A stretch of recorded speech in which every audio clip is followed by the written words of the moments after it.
I want for them to do is end qualified immunity. This is something my community really needs. This will make at least most of the police officers think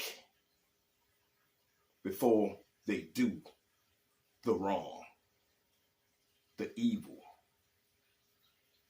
Many things they do, they know they can get away with it. I want to play this video. I'm just going to let you listen to it to see how disturbing it is. And before anybody even say anything about he was a criminal, he shouldn't have had a gun, he was a felon, I'm going to play the whole part. But this is a $45 million settlement that's coming out of the taxpayers' pocket, not police funds. Listen to this. How disturbing. Just listen. $45 million settlement, indeed, for a man paralyzed in a police van. Watch.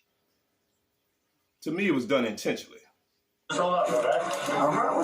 Randy Cox was at a block party when New Haven police arrived in response to a weapons complaint. Officers arrested Cox, who they say is an ex-felon and was carrying a firearm illegally. It don't matter. As they were transporting him to jail,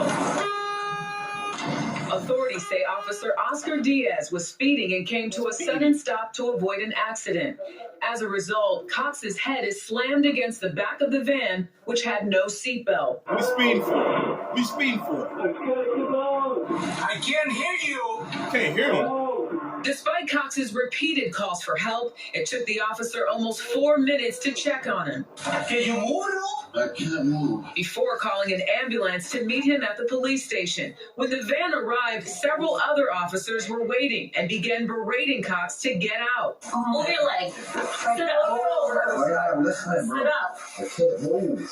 You're not even trying.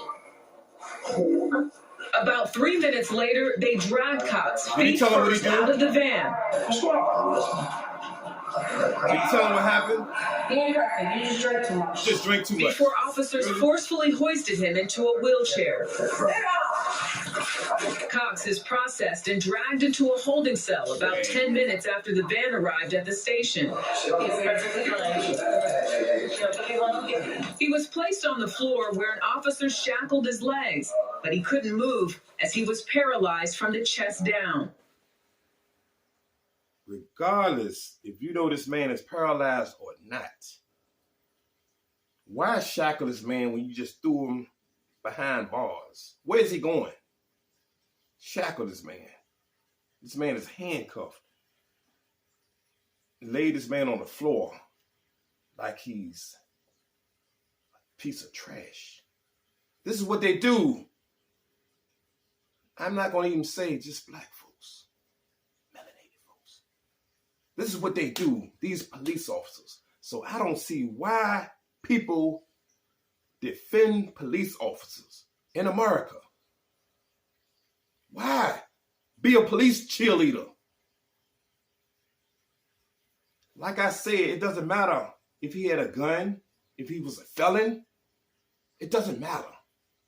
It doesn't matter if he even shot somebody. To me, in my opinion, I believe it was done intentionally. First of all, you didn't strap him down. This man was handcuffed in the back. You know, if this man fall, he's going to fall face first.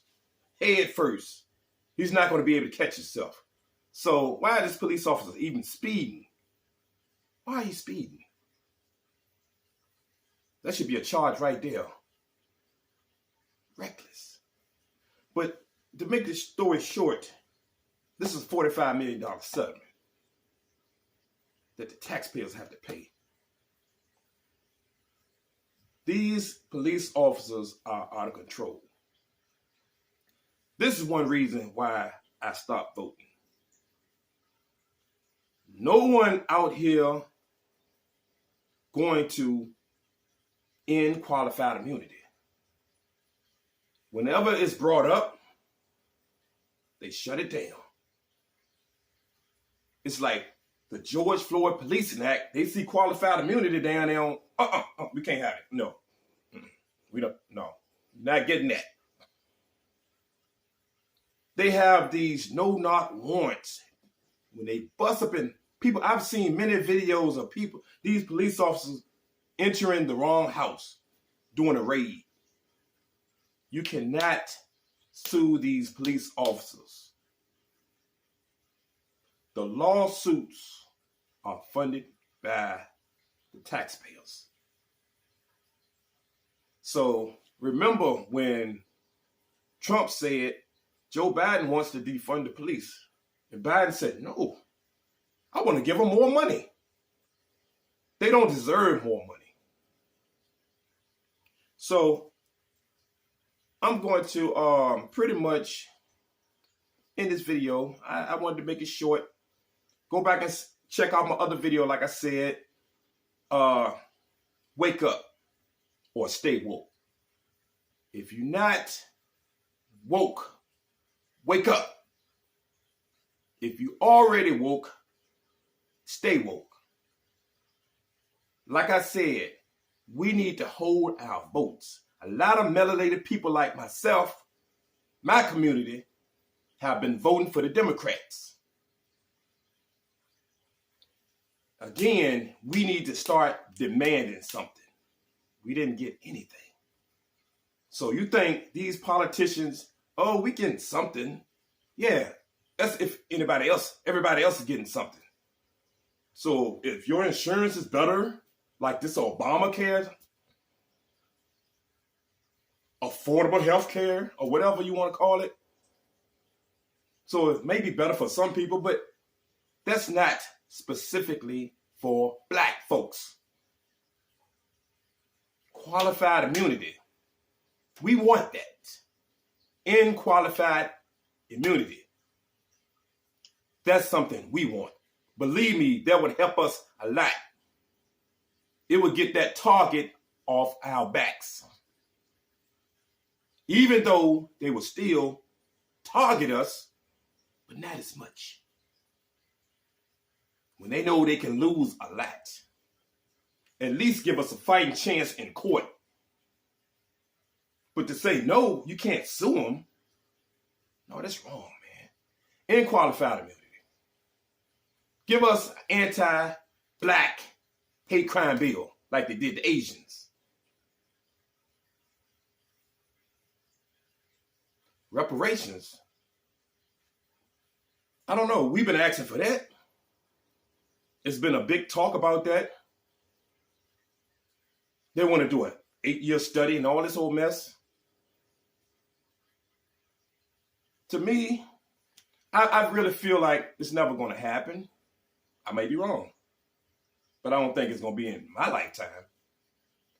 But like I said, I'm going to fight for it. I'm going to speak on it. That's what I mean by fighting. I'm going to speak on it. We deserve reparations for all the mess that our ancestors been through. They didn't get anything. They didn't get what was due to them. The slave owners got reparations for losing their property, which was the slaves. Again, don't let no one shame you for not voting. Don't let nobody shame you. We need to put our foot down. Put our foot down and say, we supported you for years. We want something for our community. Hold your votes. If you feel like, hey, that it's your right to vote, go right ahead. Go right ahead. I'm just letting you know right now, we need to start demanding something. Stop giving your votes away for free.